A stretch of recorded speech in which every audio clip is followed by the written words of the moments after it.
This meeting of the Governance Committee to order. We'll start with roll. Councillor Tabor. Here. Councillor Lombardi. Here. I'm Councillor Cook, and I am here, and Assistant Mayor Kelly could not be with us today. So did everyone have a chance to look at the minutes from the last meeting? All right. Yes. Can I get a motion to approve the minutes? So move. Second. All right. Any discussion? All right. All in favor? Aye. Aye. All right. The minutes are approved. We start today with a discussion of draft encumbrance ordinance. And we've had this discussion in the past, just a reminder to those at home who are watching. We've been discussing this for a while on how we should address this. So today we're looking at kind of a first draft of putting all of those policies together. So I will bring that up on my screen for everyone at home. This is in the meeting packet. And so since this is an initial discussion, I want to turn it over to our legal counsel, if it's Attorney Farini, to guide us through this process. Great. So as we have been discussing the policies, I think our last meeting, we determined that the best path forward would be, rather than rewrite the policies, to try to put everything into the ordinance itself. When we got to drafting, it was a team effort, and looking at this, this is a very bare bones, obviously, but it's really more the structure, I think, that we're trying to discuss. The purpose, I think, is to make it simple and readable and locatable, if that is a word. And so we try to simplify some things and then outline other things we think it's good for basic notice purposes for anybody reading the ordinance.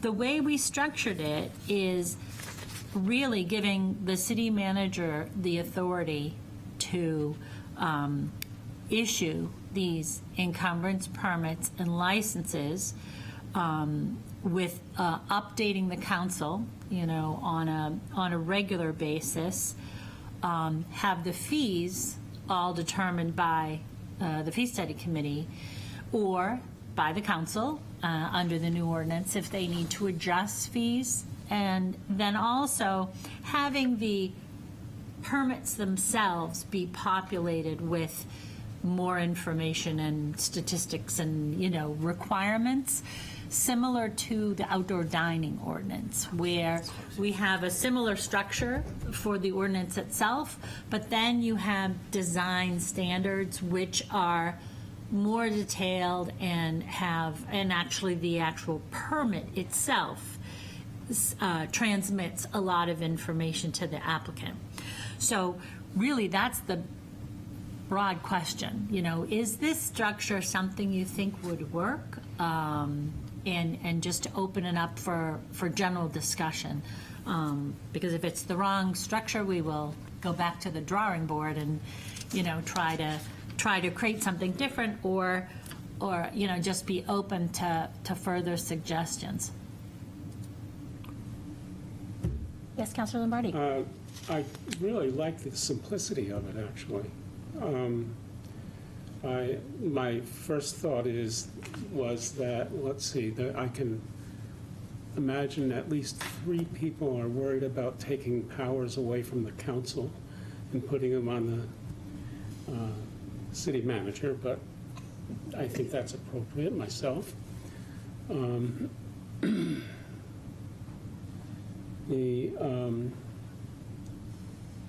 I think it's pretty clear. I like the idea of having the permits themselves have the more detailed information in it.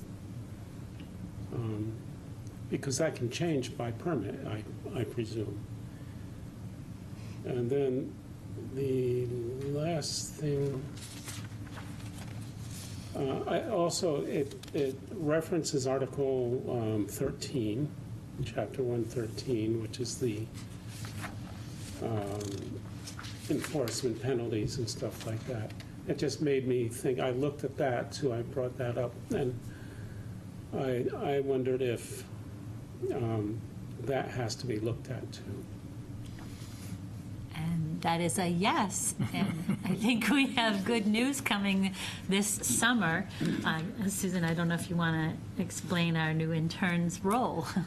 Well, we expect to have a legal intern start on Monday, next Monday, from UNH Law. And we were debating what type of project we wanted her to work on. And we decided, because of some conversations with inspections and health and other departments, that it would be good if we try to transition to a code enforcement ticketing system.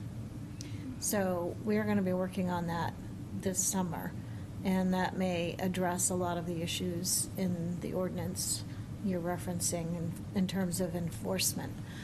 So it would actually provide the departments the ability to do more on their own preliminary work and documentation work.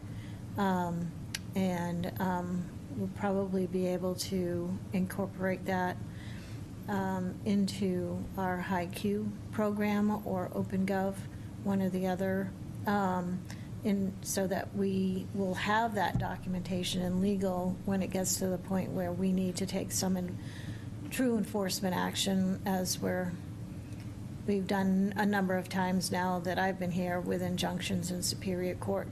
What we typically need are affidavits, photographs, whatever, to document the issue, whether it's, a health issue or a building code safety issue or whatever the violation might be. So we are about to start looking at that in earnest. Could I ask a question about the city manager power? One of the things we mentioned maybe 2 meetings ago or more was a more robust report back. I think almost like a consent agenda, you can pull the ones off that the council may want, or ones over a particular duration, or particular locations in downtown.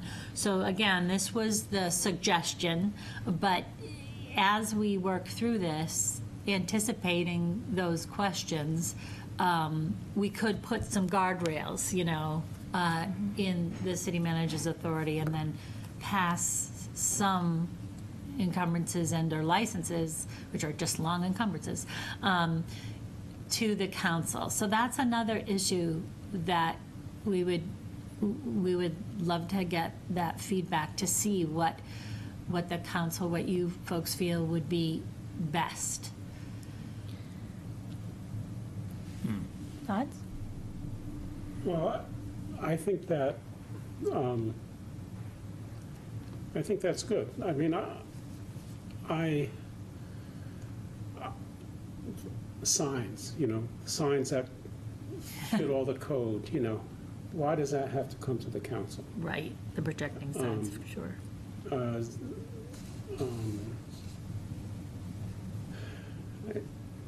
I like the idea if maybe a more robust report on it, but sometimes that gets, I don't know, yeah. Oddly, in really reading actually each word of the policies, the projecting sign policy actually says it's the authority of the city manager, but then it's supposed to come through in an omnibus to advise the council. And we haven't been doing that. No. And most of these policies, there are chunks of them that we haven't been following completely, but I throw that concept out there as well. The omnibus process, like, from parking, traffic, safety, you have a bunch of temporaries, and then Temporary you approval turn it into 3 readings with an ordinance. But the idea of short-term and long-term, might be a way to structure it. I don't know. Most of the encumbrances we do well over 100 a year. You don't see those because those are 30 days or less, and they're administered by inspections, DPW. Really, every department has their hand in that. It's really the licenses, but as we discussed before, many of the letters of approval from the planning board and the CMMPs contemplate encroachment on city property when these, when these come through land use boards. So, that may be the argument as to why the city manager has authority to manage city property, and this is under that provision of the charter. I know I had been the one that expressed a concern about abuse of policies before, which is part of it, the enforcement mechanism that we need to be looking at. For example, somebody who requests a 30-day encumbrance for a dumpster, say, and then they remove the dumpster for 2 days and request another 30-day encumbrance. So they put it right back, essentially, without, that's essentially an abuse of that request provision, because then it doesn't have to come to the council, so that way you avoid things coming to the council. When we change this, we need to be really mindful of things like that, because if it's not coming to the council anyway, maybe we don't have that same level of abuse of powers here, but no one is really, if we're not watching really carefully, and if the city manager's office is not watching carefully, we could have some challenges. So that's my concern. And then I also have the concern on the opposite side of that about protecting property owners and making sure that they have an appeals process. So I think it's fair to move a lot of this authority to the city manager and the city manager's office, but at the same time, I want to make sure that there is an appeals process to the council, so that if somebody's unhappy with the determination, they can appeal. I think that that's reasonable, and that eliminates, I think, some of the concerns around the council seating authority. Is if there's an appeal to the council, then you can always go that route. Yeah, I'm not concerned about ceding the authority, because I think the council's job is to make the policies around outdoor dining or around projecting flags or whatever. And once the policy's done, it's administrative. I'd initially thought, let's put it all on a consent agenda. Then it's surfaced, it's visible, and if any counselors want to Pull something out. pull something out, they can. I think that's an easy step. But in terms of pure efficiency, the omnibus is better. You get these processed and done. The construction guys move their porta potties in and get going, and then there's an approval later. But I'm just curious, because if we think of doing something on the agenda, that's, roughly every 2 weeks, or sometimes you only have one meeting, for example, in July. If there are a means for you to have a report generated every week or every 2 weeks, depending on whether the system could easily just quickly spit one out, would that be preferable in terms of timeliness and visibility, or do you like it on an agenda, which of course has more of the trappings, it gets more visibility? So I'm just thought it would be helpful to discuss, is it visibility that you as a council want, in which case maybe it's more reporting, or is it greater visibility because it shows up on agenda? Do you have a preference one way or the other, or I'm kind of listening and just thought I'd tease that out, because as the technology and the pieces of our software is is improving and changing, it might be somewhat easier, if not now, later, to give you more up-to-date, timely reporting. I know with our Open Gov procurement, one of the pieces that we like is you can go on as a member of the public and just see everything, whenever you want. So that's why I'm asking. I guess I'm wondering how, on it being non-agenda focused, how would that work then? Would it be an email to the council? It could be. That's why I'm just teasing out, My help you think about it. Yeah. issue with that is that there are so many emails. Yeah, Yeah, fair. that, Very much fair. And by having it on the agenda, it's more public, It's transparent. it's transparent. Yeah, that's why I'm asking. Or rather than consent agenda, it could be an informational item with the list that could also perhaps be pulled out. If there's a particular project that you're getting questions from the public about, which again, it would hopefully, with the new technology, be, easier to generate over time. The other thing that I think, Council Cook, when you're talking about that abuse and, people trying to maneuver the encumbrances, a lot of that is due to construction issues. A lot of times with great intentions, there's an estimate of 30 days. It's the rare person working in the city that is playing games with it. It's really a lot of times when you call people that are doing this work, there was rain, there was a delay in a delivery or something, something caused the delay. And one of the problems that we had is with the 30-day, anything over 30 being a license, is you'd miss that.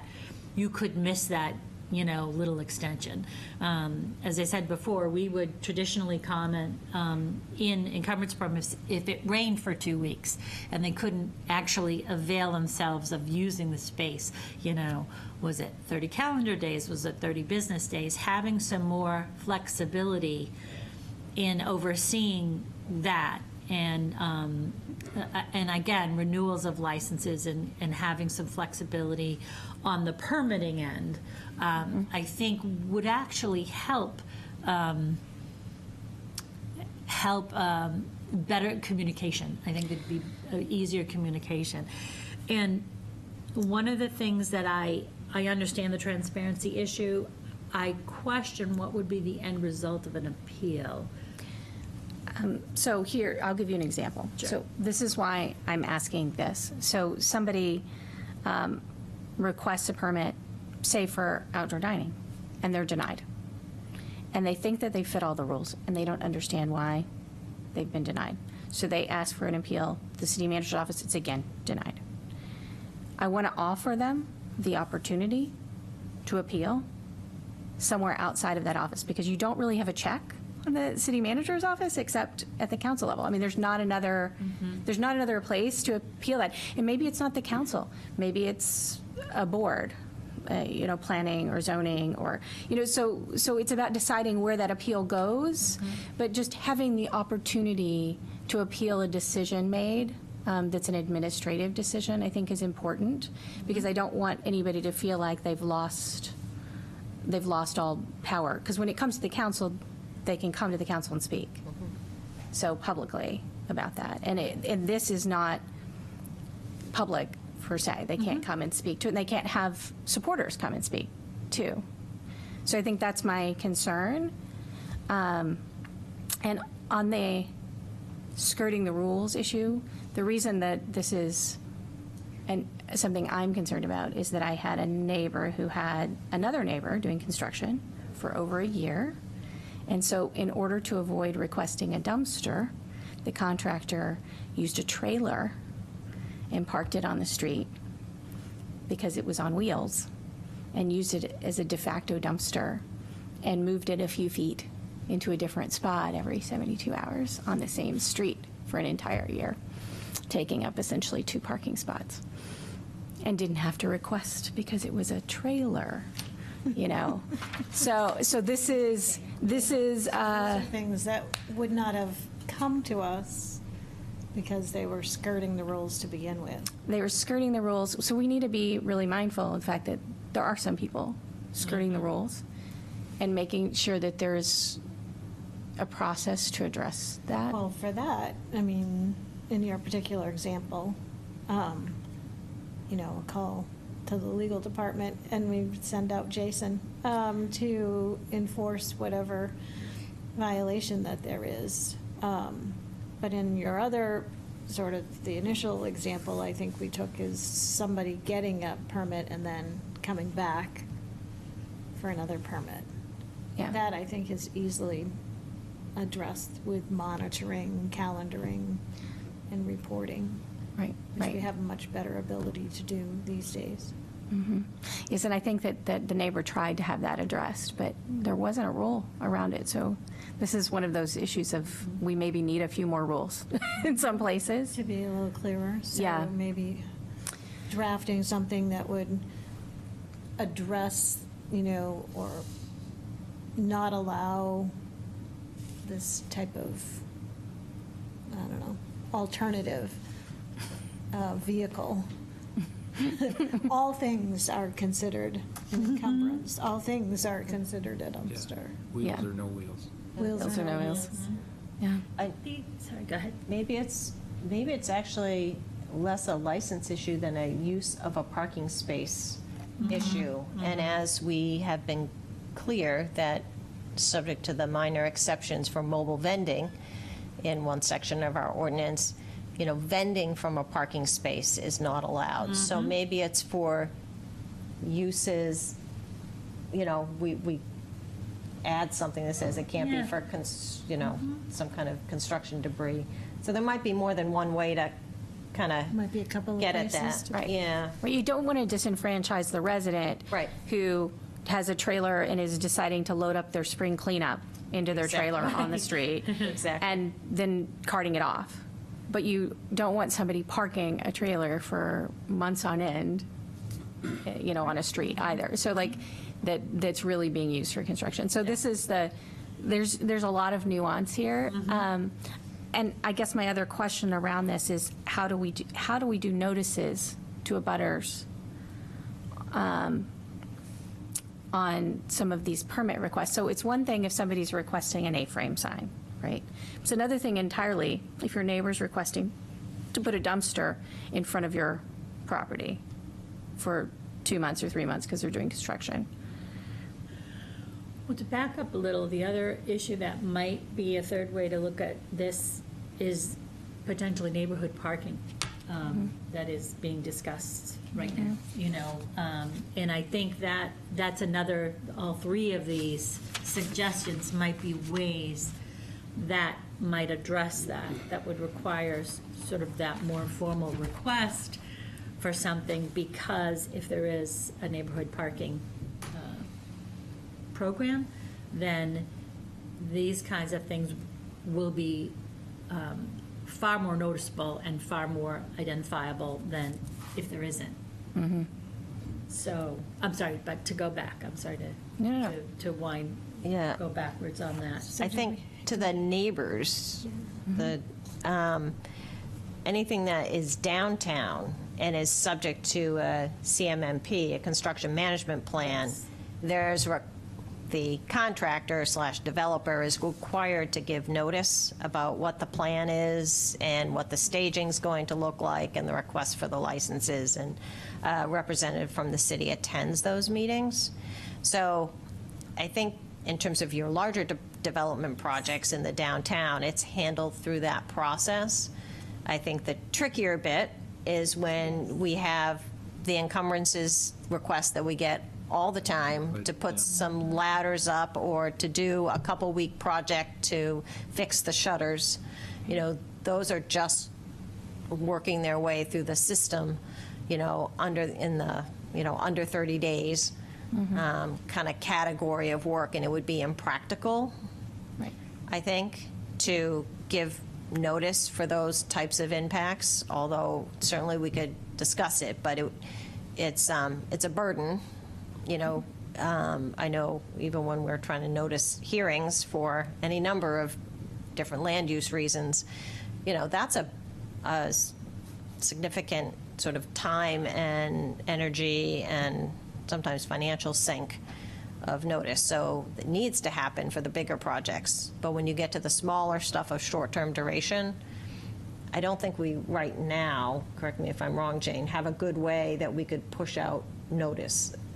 The best we could do is push some obligation onto a homeowner or contractor to knock on the neighbor's door, or, you know, I think that's going to be a little tricky when you get your painting company from 4 towns over and they're going to be there for 2 weeks painting. I'm not sure that, yeah. Right, and I'm not concerned about the short short term. It's the long term. It's the long term. Yeah. For an example, I don't want to pick any one particular out, but there's been a construction on a bathroom over by over on South Mill for an extended period of time. Those poor people are going through. This contractor is taking a long time, but that's an extended period of time, taking up a parking spot in a relatively tight area. Yeah. So I think you'd have to notice, I would think there had to be some kind of notice process for kind of those longer term projects. Generally, no. The licenses, you know, if they're for 90 days or 6 months, they are just coming to the city council. Now, that doesn't mean that responsible property owners don't chat with their neighbors, because I think maybe that's why we don't hear as much in terms of complaints, because they actually have reached out to their neighbors saying, hey, I'm working on something. But you're right, there's nothing that right now requires that, you know, if they're not actually encroaching on their neighbor's property. Right, and so that's where my concern is normally it comes to the council. So there's an opportunity for the neighbors to come if somebody is unhappy, but if it doesn't come to the council, where is the process for the neighbors to say something? Yeah, they call us. Yeah, yeah. So you understand where I'm, Yeah. you know, I don't know how, if people will feel like they're not involved, or, you know, or that they don't have voice. Yeah. And I don't want to remove any residents feeling, like, I don't Yeah. want any resident feeling like that. Part of, you know, part of the problem is also, you know, you don't want to, you know, talk about your neighbor, Right. you know, I mean, that's just something, but, I mean, I think of an example, That doesn't stop a lot of people. well, I know. But there's a house under construction pretty much all spring, even part of the winter, and they had contractors there every day, you know, with maybe 4 or 5 trucks. That just, this is on Lincoln, I don't know if you recall that, and it made it very difficult to see around the corner. It made it, you know, difficult to, you know, you had to kind of squeak out to see if anyone's coming. You couldn't see the road. I don't know, did they have to get permits to, they don't park overnight, they just every day encumber. I think it's a problem because that's not metered. So I think where we catch it is in the metered down immediate area. When we don't catch it is when it's an unmetered road, you know, and Lincoln's not metered. So, you know, we wouldn't have our parking personnel out there. The only way we would know is if somebody was blocking something. So maybe that's a different rule. You know, even in unmetered roads, if there's a major construction project, that there'll be some parameters for parking. And then the other thing that I have seen is boat trailer and boat parking for a week at a time, more. And, you know, it's not a rowboat, you know. it probably takes up, the whole thing takes up 2 parking spaces. I don't know. And again, residential area. Do you want us to talk to Bob about that? Yeah, I mean, that's all completely legal. yeah, I assume. Except that you're not Inconvenient. supposed to leave something on for more than, what, 3 days? 72 hours. 72 hours. Yep. Yeah. Yep. It's just, the things you see in Portsmouth that Well, are, RVs, for that matter. yeah, encumbrances and rushing legal, I guess. Yeah, I'm hoping that a neighborhood parking program will help solve some of these challenges It in might. particular. It might. Yeah. Having to have a city sticker or something on your car might help with some things, but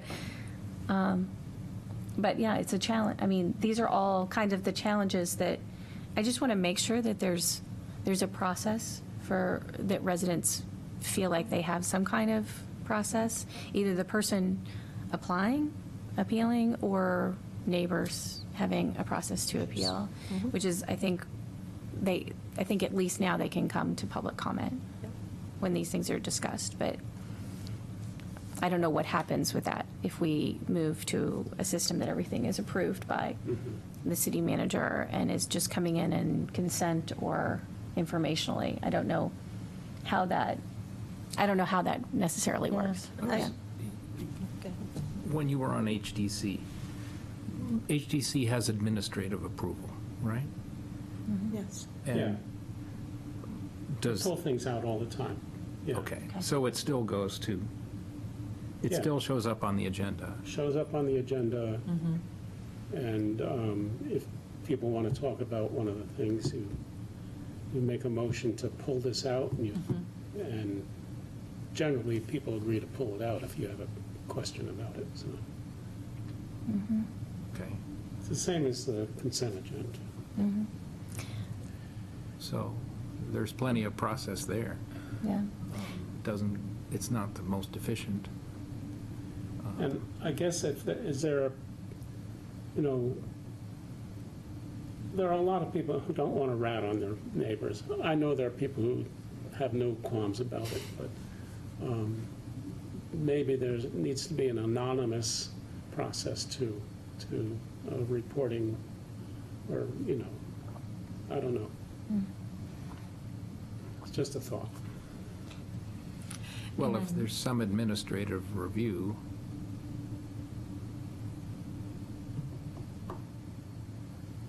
there's no way to, how's it visible? That's the question. Yeah. It can't, unless it's visible as at the application stage, you're not gonna, And the other balancing act is, we have houses that are very close, and we have people building and putting additions on. Yeah. And so you have private property right to improve your property, does have an impact on our public ways.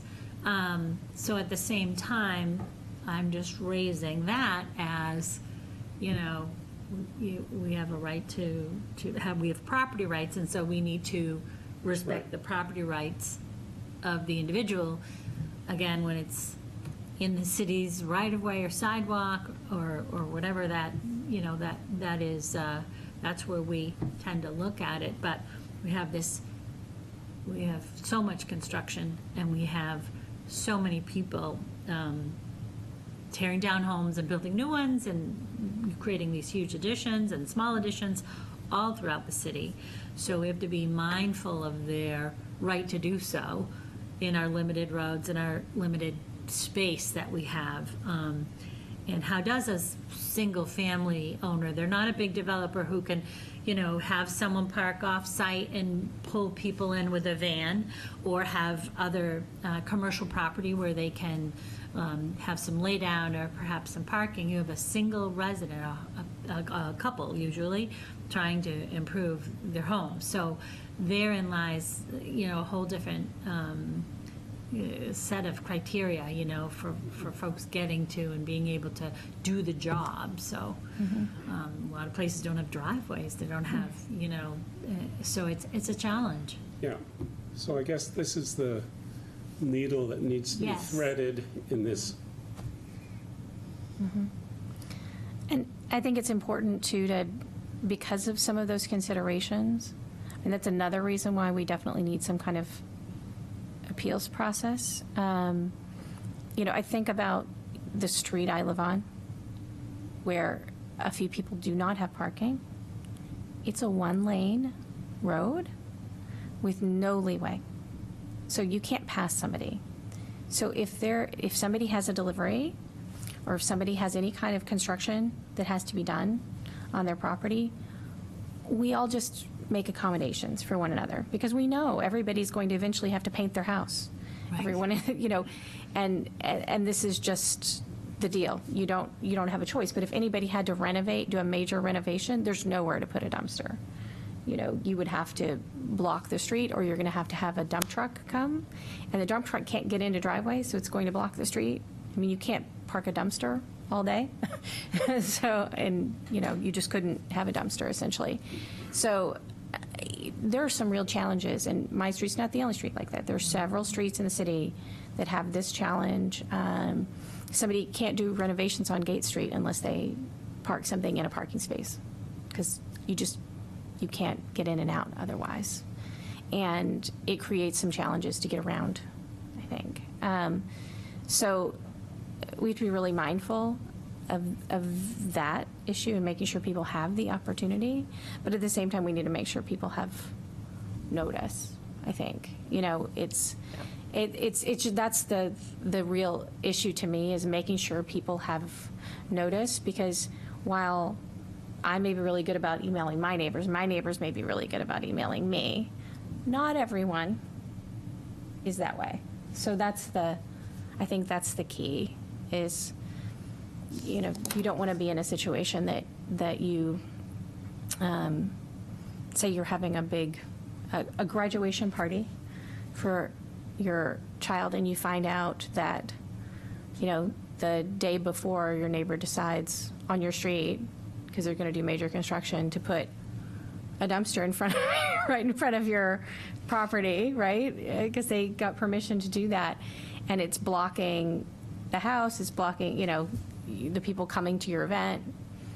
You know, you could have had that negotiation with the neighbor, but that new neighbor might be somebody who just bought the house and doesn't even live here, lives out of town, is having it renovated. So you might not even know them. So I want to just make sure that we have some kind of mechanism for notice if we're not discussing these things publicly before they happen. Yeah. Because right now we discuss them before they happen. So people need to know, I think neighbors need to know before something happens. That's just where I am. Yeah, let us take all of this back and talk to some other folks here and see what we can come up with. I think Trying if to you balance make- If these. you make it a administrative approval that goes on a consent agenda, Yeah. that accomplishes all of those. It's not as efficient, but government shouldn't always have to be efficient if neighbor impact is the issue. Yeah. One advantage of the situation you describe is that it tends to preserve original fabric in the buildings. It definitely does. You can't get rid of it when you take it off. You gotta reuse it. 100%. Let's That's make just my HDC memory. No, make it. let's make sure that there is some kind of mechanism somewhere for an appeal for the applicant, because that wouldn't be covered in a consent agenda, because it wouldn't make it to the consent agenda, because it wouldn't be something that was approved. I mean, I've got a neighbor who bought a house next to us November 22nd, has been invisible, suddenly appeared over the weekend, and today there were 7 contractor trucks, and I know a dumpster's coming. Fortunately, our street's not built for carts with mules the way.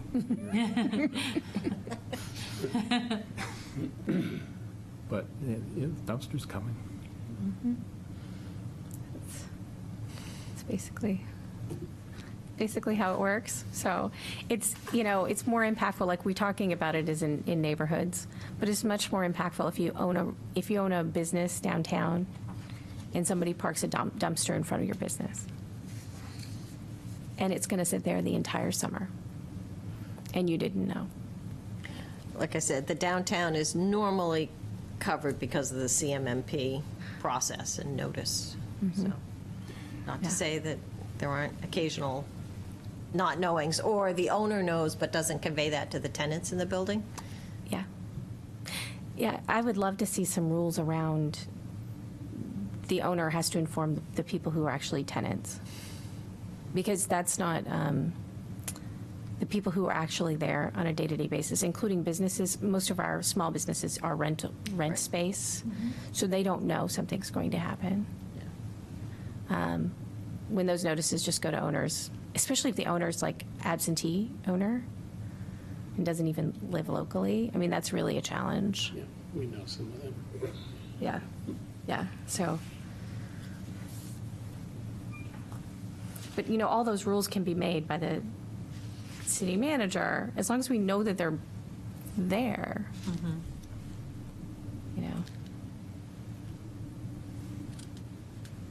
I had one more question about the structure of this, because I like the structure. I think it's great so far. The one thing I would ask is that this section on encumbrance permits and licenses, where we list out the different permits, Yes. I made an assumption, and I may be wrong about this, that like, say outdoor dining has a pretty extensive ordinance, that would be coming in, it's a later section here somewhere, the Yeah, I had ordinance. that same question. I mean, we've got all the design criteria which live in an ordinance, right? Well, the design criteria is separate from the ordinance, but the ordinance itself is pretty extensive. Or we could put the reference to the existing section of the ordinance where it's living. Yeah, Or because we have, like in G, there are a lot of construction permits that this won't cover, so outdoor dining probably should have referenced the ordinance where it's actually living, but just referencing that it too is a permit, it too has a process, or we take it out because it has its own. I like the idea of pulling all of those ordinances that reply to all of these things in together. So they're either immediately following this ordinance Okay, yes. in this order, or they're, like, rather than having people hopping around Yep. trying to find them. Good idea. Which leads to, this is only the little bite of the apple, which leads to Chapter 6, which is 40 pages, which is our license, and Chapter 8, which I believe it's 10 pages of the generic encumbrance ordinances themselves. So, yes, outdoor dining is Section 17 of Chapter 6, existing now. So, Susan brought up a good point. I was putting this all in Chapter 6, then she goes, well, wait a minute, shouldn't it be in Chapter 8? So that's another discussion for next time as well. And also, how can we be more efficient and how can we condense some of these existing ordinances, which are quite voluminous? Yeah. If this new ordinance encompasses the mechanisms for the way they can be implemented, I would think that you could remove those significant parts of the other ordinances and just pull in the meat of the ordinance and tack it on even. So you wouldn't even have separate ordinances. You'd have, an A projecting signs, B, so you'd I would think have that you more could, letters here and bring in the ones that the city clerk, for instance, has exclusively under her control and that sort of thing. So just make this more robust and inclusive, the section with all the listing of all the permits. Or it could be below the general structure, Below the and then you structure, have a specific section, additional criteria for outdoor each. dining, right, additional additional criteria, criteria for, projecting signs. Yep. And you can put in this section, C section, you know, so, so it's really clear, this is the permit I'm pulling, this is where I go. yeah. Do we need to include permits for weddings in the park or anything like that? We There have- are permits under the rec department, and there's, for reservation for weddings, there's also boat slips and that sort of thing. Okay, so that's all under recreation. There are those other ones, but that's a good, if we're talking about one-stop shopping, which is getting the sense that's the goal, then those are all under the rec department and the administration of the park in Prescott Park. Okay. Do we consider those encumbrances? I guess we do. If somebody's Pierce Use of Island. property. use of Yeah. property. The other thing I didn't do, Pierce Island, what do Well, I mean- we license people to do on Pierce Get Island? married, Just- maybe, I don't know. Yeah, rent the pavilion. There's one Yep, main there's pavilion. that too, that, Yeah. the pavilion. Fortree Island. Yep. Yeah, You know. right, that gets rented. And then special events, we didn't touch that either because I was Maybe just trying Always to first come, first served. deal with the concrete permits that, you know, at least the ones that were referenced in the policies. So this was just referencing the ones that were addressed by the 4 existing policies. But we have not yet, we have a special events permit and special events for, you know, our nonprofits who run road races and do all of that. So we are working on creating that, discussing that with department heads and seeing if that can migrate over to the similar viewpoint permitting. We're not there yet, but our liquor review committee also is trying to get up onto viewpoint for those types of things. And then, of course, we have all those existing ones in the 40 pages of Chapter 6 and, you know, the 10 pages of Chapter 8. So it's good to note those other uses of city property. I don't know if it's a permit for a wedding. Yeah, I don't know if it's a permit or just a reservation Yeah, system, that really. might be reservation. And I We think can check. we don't, I guess we'd want to be mindful that the type of these other very temporary activities where you reserve, you know, some section of city park, you know, of the city park recreation managed properties. I don't think we want to confuse that with licenses and encumbrances. Those are very short-term, distinct, generally not for commercial purposes. They're just for, hey, for a few hours, this is where the family's going to gather. Yeah. And I think the rec department has already a fairly decent reservation system. And like I said, you, generally, that's under our general kind of management of our space. But we can look into it more, but those feel very distinct to me, you know, for a few hours, you get to use this pavilion. Yes, Yeah. yes. Or they want to put up a tent, Yeah, things like that. so, Yeah, and they're different. It's very interesting that across the city, there are different reservation systems. So the library has its own reservation system. Rec has a different system. yes, it does. And so maybe that's something eventually they can talk about. Like, it'd be great if everyone had a similar system, so it was easier for people to know any city property that you're going to use for rent for a meeting for an hour. I realize they're governed by different boards, and that's the challenge. You've got a rec board and you've got a library board of trustees. So, but you know, maybe they can talk. I think the library system is actually very good. Yeah. Yeah. Yeah, Yeah, you can, yeah. but those rooms are always busy. They're always very busy because they've got a great system to sign up for that. So Yeah. it makes it easier to do. It's a little bit more challenging to rent space at community campus or the Well, I senior know center. that's in part why we're, like I said, taking advantage of kind of being able to see across the organization now a little better than we used to a couple years ago. Yeah.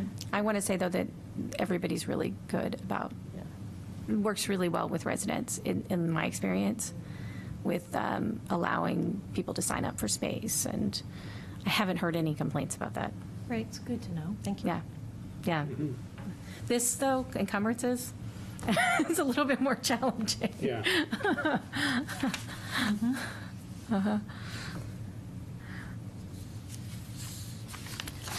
Well, you don't have anything to do with this, then, do you?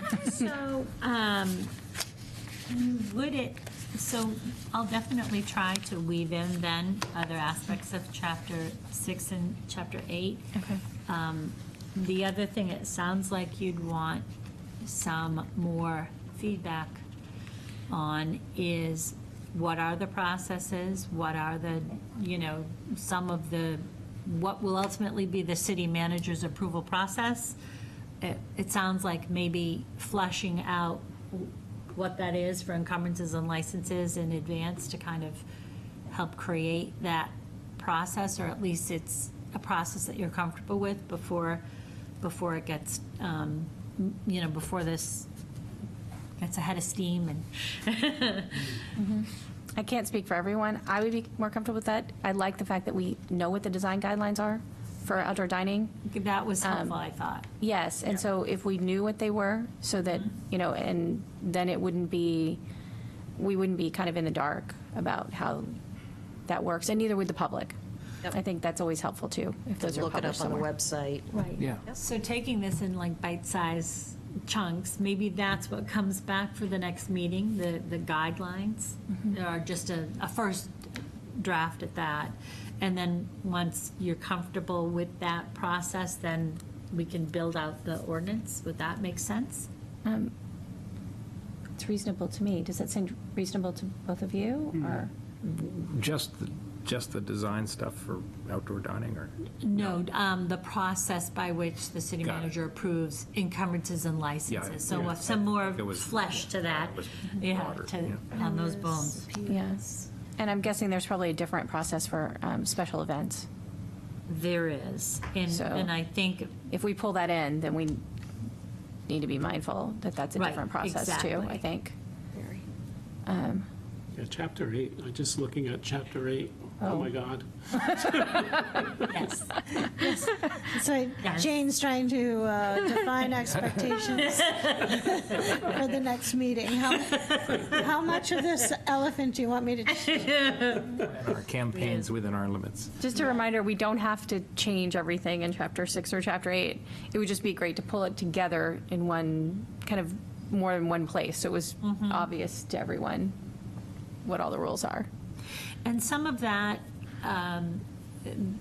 as you know, we've been talking about cities' websites, we've been talking about landing pages, we're talking about that certainly for special events, and being able to, direct people to the other permits associated with a special event. You might need a tent, you might need a building permit, you might need various other, you might need something from HELP, a temporary event permit. So we're in the process of trying to see what that would look like and build that out. So it sounds like the goal of this is to be similar and to work in concert with web pages, landing pages, and information. And we've got some great folks at IT there helping us figure out how that would work.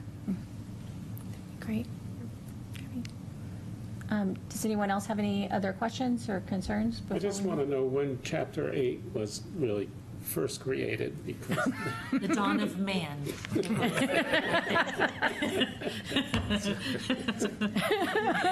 it's a I very- bet Bob Sullivan didn't even touch these. Not long after the Bronze Age. We can ask, though. We This is can where report this- back. The circus licenses are and selling cows in Market Square. Yeah, All Okay, yes. that. Chapter 8. And yeah, peddling door to pills. door with your Yes. meat cart, yep. Yeah. It's great. You know, we could eliminate some of these. We might find that we shouldn't have eliminated some of these. Actually, that's Who true. knows, we could be going back. Never You know, know. and there's actually some charm in this, in having this stuff. We just issued a wrestling permit, right? We did. First time ever, I think. Yeah, according to the, or not ever, but in our In her- current in city her clerk's 30 memory. years. Yes. Yeah. Yeah. So you never know, I guess, is the answer there. Okay, so with that, we will come back to this at our next meeting, and we're going to move on to the follow-up on the IT and HR discussion draft language. And I'm going to scroll down so everybody at home can see that as well. We have been working on this a while. There have been several changes. I think that's important for everybody to note, that this is evolving, and hopefully we're getting to the place we need to be. Yeah. So in follow-up to the robust discussion at the last governance committee meeting, what I took away from that meeting is to try and rework some of the language to really emphasize the uniqueness, if you will, of the, really it's the PD in school in terms of their IT needs. Less of an issue, I think, on the HR side. So you'll see there's a little, maybe a few more changes on the IT side, but it's still trying to recognize that while they have unique needs, that we are looking for another level of cooperation and coordination and oversight. So I tweaked the language, which is why I gave you what's existing in the ordinance now, the language that was initially discussed, and then some proposed for this conversation today. So I worked with Ryan from IT on this IT language. And then I worked with Kelly Harper for the proposed language to HR. And knowing that this wasn't a final at all today, I figured this was a chance to get your input first in terms of how this was looking. I have shared it with both school and PD, but I let them know that this was not a final, that this was, first blush back to the committee to kind of look and see if this begins to head in the direction that the city council would like. So, Councilor Lombardi? I had two comments, very, very brief. A question on the HR yep. May 12th meeting. Yep. The last sentence, this commission as appropriate negotiating. Can you define as appropriate a little more than that? I would say the human resources director is involved in really all the negotiations, but occasionally there might be some minor collective bargaining, memorandum of understanding or some minor adjustment of, to an employee or within that where she may see it, but it's touched less, shall we say. But frankly, may not even need the as appropriate because she tends to see it all. But there may be the occasional intersection on a minor matter where she might not get sort of pulled in to every meeting or every grievance. So I think that's the other piece is, depending on the nature of the grievance, or not the grievance, but the nature of an employee issue. So as you heard her say, with the school, actually for the first meeting, that depending on, some feedback that's given to an employee or perhaps, performance, you need to improve your performance. If it's school or PD, she may not be involved at that initial stage. But if a formal grievance is filed, then it would kind of kick in. But there's a level of sort of day-to-day supervision and response back to employees, from supervisors to, their employees that she may not be involved in typically. And that's sort of true on the municipal side as well, but a little more so than on the school and police and fire. I guess my question was more of, does that leave open abuse of that? Meaning Well, say- well, the, It's not appropriate for HR to do this. Got it. We got this covered. sort of cutting her out Yeah. as opposed to inviting her in. Yes. That is certainly a possibility. So I'm happy to circle that language, and we could noodle that some more and see if we could find a way to be more specific, or maybe it's not necessary. So I'm happy to have that conversation. And these are the kind of comments I was looking for to take it back. Yeah. So, And happy then- to, yep. Then the second from last line in the IT one, nothing in this section shall be deemed to limit the authority vested in the city council and the city manager under the charter. Maybe that should also go in the HR. I thought about that after I sent it out. I'm like, oh, maybe I should have put that in there as well.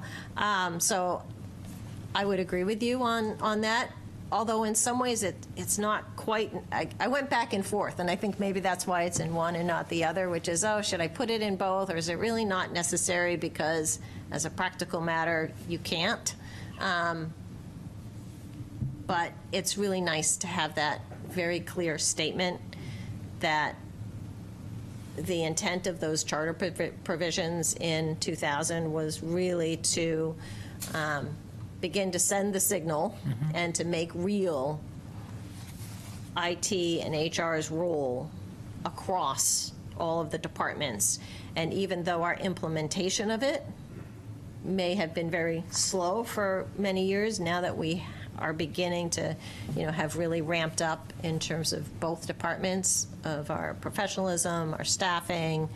And I think there are so many more opportunities now, frankly, to have that close working relationship. So I just would suggest it being in there because of the same reasons Yep. as appropriate. Yep. That's why I flagged both of those things. Thank you. Okay. Any other comments?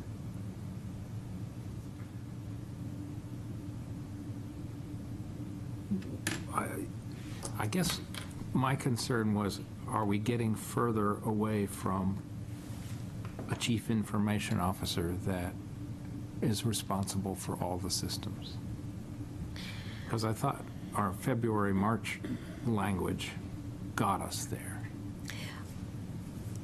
I was happy with the February, March language, but what I thought I heard from you as a committee is, could you come up with language that tried to reflect some of the concerns that were expressed by Right. PD and school? So Right. I was perfectly happy with the February and March language, but, I'm not the one that gets to make the final decision on this. So, again, this is the purpose of Right. having an opportunity really for you guys to kick around and provide some feedback, and then we can, bring another, group back in and further discuss. So, Well, I think that's the one that both the chief and the superintendent had trouble. Right. Yeah. So, putting it simply, what's the chain of command for school and police IT? Do they report to the chief and the superintendent, or do they report to the IT manager. So currently, IT for police reports to the chief, and for school to the superintendent. Yes. Right.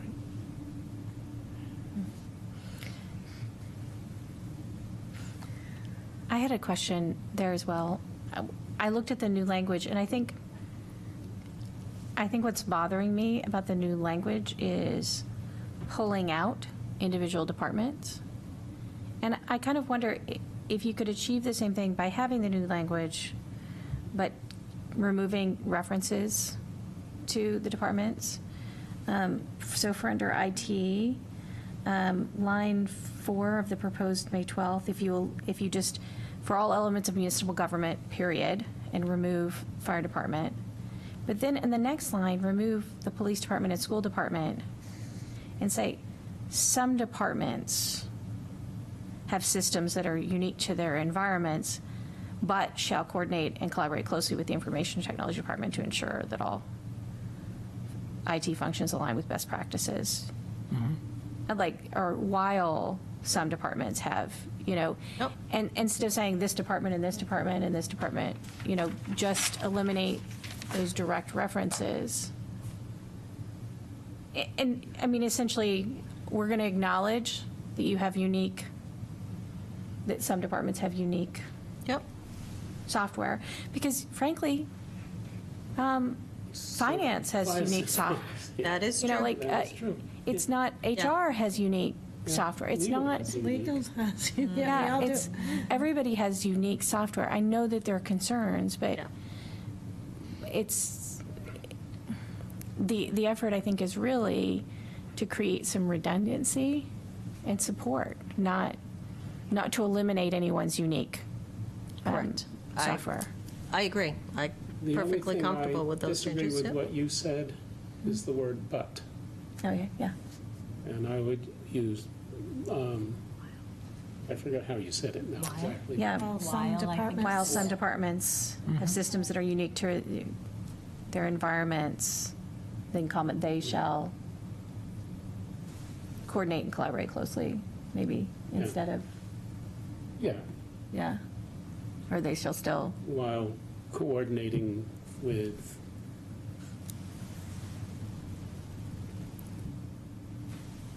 just puts it They more in a shall- positive Yep. rather than right, rather than a negative, because it's really not intended to be, yeah. Right. yeah. Yeah, I think that, So what I've got is, we're going to put a period after municipal government in the first sentence and delete the rest. And then we add, the next sentence is, while some departments have technologies unique to their environments, they shall coordinate and collaborate closely with the Information Technology Department to ensure that all IT functions, blah, blah, blah. that's Did I good. capture it? Yeah. It's the same, Yeah. it says the same thing without calling out anyone, and then, Yep. Looks great. That's yeah. good. Do you want that to be the department or the CIO? Does it matter if you, I think, what do you guys think? I'm kind of, do we want to say instead of information technology, do we want to say CIO there? That's because an you interesting had question. used that language in the February, March Right. draft. You talked about the chief information officer, sort of being the person to coordinate. And, Yeah, Yeah, I think it's, I mean, it could be assumed by saying the department, but I don't know. I think that adds clarity. Okay. yeah. And they can Good. always delegate. Yeah. Right, he could delegate. And I would do the same thing to the HR language. Yep, I would just drop out that M dash section. yep. Such departments have unique environments and needs.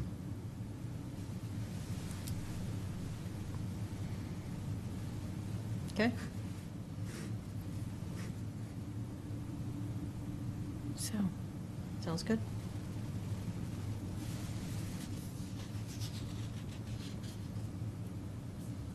Lean and mean. Yeah. No? This is great, because then I can circulate a new draft to everyone again, right, so. right. then hopefully that does increase coordination, collaboration, but at Yep. the same time, it doesn't. Yep. I mean, the goal is, it's like I said in the last meeting, we don't want to step on anyone's toes. Like, that's not the goal here. The goal is to foster an environment that allows for more collaboration so that we can support each other more effectively. Correct. Yeah, you also don't want to have sacred cows. Okay. Come on. Okay. All right. If there are no, That's in chapter 6. of course that is. So I've got on the calendar the next governance committee meeting is the 27th, May 27th. I believe that's accurate. Okay. I will double check, but I believe that's accurate.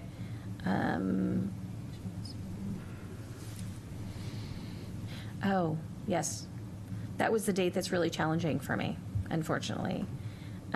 Memorial Day is Monday, and so I had not planned on initially, well, we had planned on being a week earlier, I believe, and then Right.